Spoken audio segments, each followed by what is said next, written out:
Bismillahirrahmanirrahim. Assalamualaikum warahmatullahi wabarakatuh. Anak-anak yang berbahagia, alhamdulillahirrahmanirrahim. Puji syukur kita panjatkan kepada Allah Subhanahu wa taala atas segala kenikmatan kepada kita semuanya, sehingga sampai saat ini kita masih diberi kesempatan untuk beribadah kepadanya. Salawat serta salam semoga tercurahkan kepada junjungan kita Nabi Muhammad SAW, kepada keluarga Nabi, para sahabat, dan insya Allah kepada kita semuanya selaku pengikutnya yang senantiasa mengikuti sunnah-sunnahnya. Ya, yang pertama-tama saya ucapkan selamat kepada anak-anak kelas 7 yang sudah diterima di sekolah ini, Madrasah MTS Negeri 4 Bantul. Semoga anak-anak bisa belajar dengan baik untuk mencapai cita-cita kalian semuanya. Ya, pada kesempatan kali ini, sebelum kita lebih jauh mempelajari tentang pelajaran fikih, Pak Guru akan menyampaikan beberapa hal terlebih dahulu tentang materi-materi yang akan kita pelajari dalam pelajaran fikih. Ya, untuk itu silahkan disimak video berikut ini. Pak Guru akan menjelaskan materi-materi yang akan kita pelajari. Ya, materi yang kita pelajari ini adalah materi tentang fikih kelas 7. Ya, sebelum lebih lanjut untuk kita mempelajari materi-materi yang ada, perkenalkan Pak Guru untuk memperkenalkan diri terlebih dahulu. Nama Pak Guru R. Baskoro Dwi Martono. Nah, R-nya memang Pak Guru singkat, ini singkatan dari Raden. Nah, kemudian Dwi, M yang terakhir adalah Martono. Nah, anak-anak pasti sudah tahu ciri khas nama orang Jawa. Nah, biasa dipanggil dengan Pak Baskoro.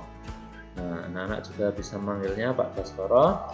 Pak Guru tinggal di Ngambah, Dusun Ngambah, RT 5, RW-nya tidak ada, Mulyagadi, Bambang Lipuro, Bantul.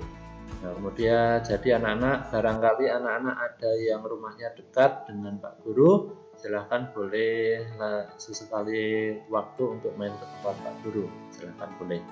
Kemudian Pak Guru di sini adalah mengajar mata pelajaran fikih. Nah, nanti kita akan bersama-sama mempelajari tentang pelajaran fikih itu. Kemudian sebelum kita mempelajari mata pelajaran apa saja tentang fikih, Pak Guru harapkan anak-anak sudah tahu fikih itu pelajaran tentang apa. Mungkin anak-anak yang sudah sebelumnya berasal dari Madrasah Ibtidaiyah atau MI, insya Allah sudah tahu tentang fikih itu apa. Tapi kalau anak-anak yang dari sekolah umum, sekolah SD, bisa jadi anak-anak tidak tahu fikih itu sebenarnya pelajaran tentang apa. Kalau kita lihat cabang mata pelajaran tentang agama Islam, biasanya disingkat dengan PAI, Pendidikan Agama Islam. Di situ dalam masing-masing babnya ada pelajaran atau babnya ada Quran hadis tentang Al-Quran, kemudian ada akidah, kemudian ada ibadah, kemudian ada akhlak dan juga tarikh. Nah, sedangkan di manakah posisi dari pelajaran fikih ini? Nah, pelajaran fikih ini lebih dekat dengan pelajaran ibadah.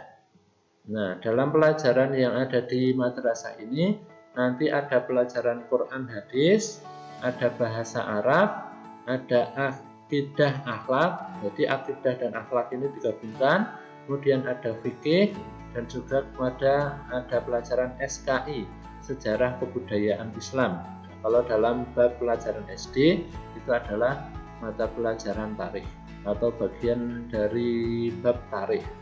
Nah, maka di sini yang kita pelajari adalah tentang pelajaran fikih, itu lebih pada pelajaran atau hal-hal yang berkaitan dengan ibadah. Nah, misalnya bagaimana kita mengerjakan sholat, bagaimana kita mengerjakan puasa, aturan-aturan yang ada di dalamnya, apa yang boleh kita lakukan, apa yang tidak boleh kita lakukan, itu kita pelajari dalam pelajaran fikih. Nah, tentang tata cara dalam kita beribadah. Nah, jadi semoga anak-anak nanti bisa mengikuti pelajaran ini dengan baik. Ya, kali ini kita lanjutkan. Nah, dalam pelajaran fikih ini kita berdasarkan dengan peraturan yang baru, yaitu KMA 183 tahun 2019. yang itu mulai diterapkan pada tahun ini atau mulai ajaran ini. Jadi ini mata pelajarannya atau bukunya itu menggunakan buku yang baru, kurikulum yang baru.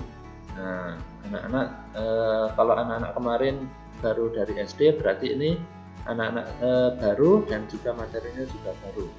Nah, tapi jangan khawatir dengan materi yang baru ini, secara umum adalah materinya sama dengan materi-materi pelajaran fikih sebelumnya. Kita lanjutkan. Nah, dalam pelajaran ini ada kita ketahui terlebih dahulu tentang KI dan KD-nya terlebih dahulu. KI itu adalah kompetensi inti dan KD adalah kompetensi dasar. Secara mudahnya adalah apa-apa yang perlu anak-anak pelajari atau kuasai ketika sudah mempelajari atau mengikuti pembelajaran ini. Nah, jadi KI itu masih umum, kompetensi dasar itu lebih khusus. Nah, kita lihat KI 1. KI 1 itu kaitannya biasanya tentang keyakinan kalian kepada Tuhan atau keyakinan dalam hati, kemampuan dalam hati untuk keimanan. Nah, di sini adalah tentang menghargai dan menghayati ajaran agama yang dianutnya. Ya, di bagian bawahnya tentang KD-nya bisa anak-anak lihat sendiri tentang KD yang ada.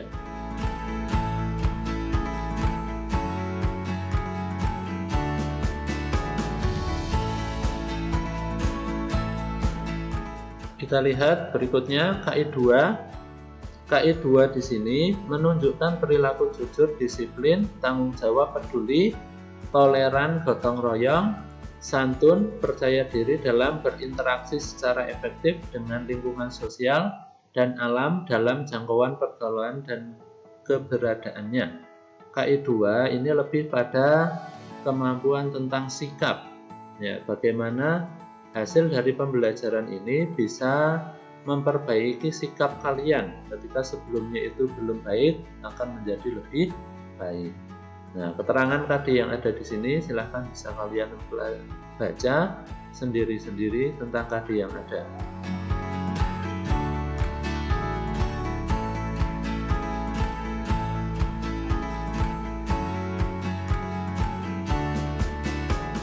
Kita lihat berikutnya, KI 3 memahami pengetahuan faktual, konseptual, dan prosedural berdasarkan rasa ingin tahunya tentang ilmu pengetahuan, teknologi, seni, budaya terkait fenomena dan kejadian tampak mata.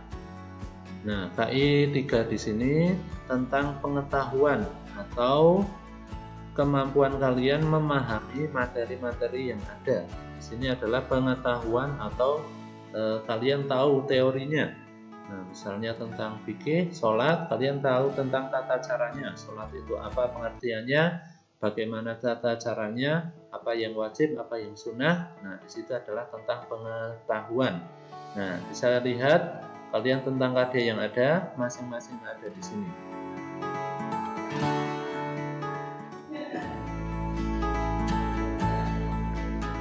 Kita lihat berikutnya, KI 4 di sini mencoba mengolah dan menyaji dalam ranah konkret, menggunakan, mengurai, merangkai, memodifikasi, dan membuat dan ranah abstrak, menulis, membaca, menghitung, menggambar, dan mengarang sesuai dengan yang dipelajari di sekolah dan sumber lain yang sama dalam sudut pandang teori. Secara mudahnya, pada KI 4 ini lebih berkaitan dengan praktek. Ketika kalian sudah mempelajari suatu materi, kalian bisa mempraktekkan dengan baik, dengan sesuai aturan yang ada tentang materi tersebut. Misalnya di sini yang kita pelajari tentang materi sholat, maka kalian bisa mempraktekkan sholat itu dengan benar. Nah, maka di sini adalah tentang KI 4, tentang praktek, kemampuan kalian dalam mempraktekkan suatu materi yang ada. Nah, kita lihat materi pada bab yang ada di buku. Bab 1 itu tentang menjaga kelangsungan hidup manusia dan lingkungan melalui pengenalan alat-alat bersuci. Bab 2 tentang bersuci dengan cara yang tepat menjadi hidup lebih sehat. Bab 3, sholat fardu 5 waktu sebagai pembentuk karakter disiplin. Bab 4, mengembangkan nilai-nilai demokrasi melalui sholat berjamaah. Bab 5, membentuk pemimpin yang optimis melalui berzikir dan berdoa setelah sholat. Itu adalah materi-materi yang kita pelajari pada masing-masing bab.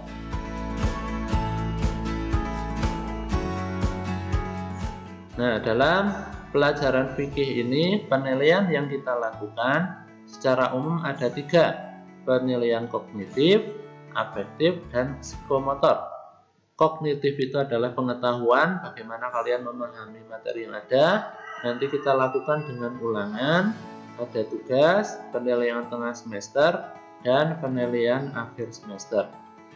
Penilaian yang kedua adalah penilaian sikap, afektif, itu adalah Pak Guru akan melakukan dengan jurnal guru, atau Pak Guru mengamati dengan sikap kalian dalam mengikuti pembelajaran. Kalau mungkin ini pembelajarannya tidak kita lakukan secara tatap muka, Pak Guru akan melihat bagaimana keaktifan kalian dalam mengerjakan tugas. Apakah kalian dengan segera mengerjakan, ataukah kalian tidak dengan segera, atau kadangkala pekerjaannya tidak segera dikumpulkan. Itu akan menilai sikap kalian. Nah, psikomotor itu adalah keterampilan bagaimana kalian mempraktikkan materi yang sudah kita pelajari atau materi yang Pak Guru sampaikan kepada kalian. Nah, karena pada masa saat ini kita belum bisa pembelajaran secara langsung atau kita bertemu tatap muka, maka kita pembelajarannya dengan secara daring atau secara online. Nah, media-media yang digunakan nanti adalah kita menggunakan WA, menggunakan YouTube, menggunakan Google Form, e-learning madrasah, ataupun aplikasi yang lain yang bisa kita jadikan alat komunikasi untuk kita saling bisa berkomunikasi. Pak Guru menyampaikan materi kepada kalian. Ya, sampai di sini saja materi yang akan kita pelajari dalam pelajaran fikih. Semoga anak-anak semuanya bisa mengikuti pembelajaran ini dengan baik, meskipun kita tidak bisa berlangsung tatap muka, tapi semoga anak-anak tetap bisa mengikuti pembelajaran dengan baik, dan juga kalian bisa memahami materi yang ada, mempraktekkan, sehingga kalian bisa menjadikan bekal dalam kehidupan kalian. Ya, dari Pak Guru cukup sekian. Pak Guru ucapkan terima kasih atas perhatian anak-anak semuanya.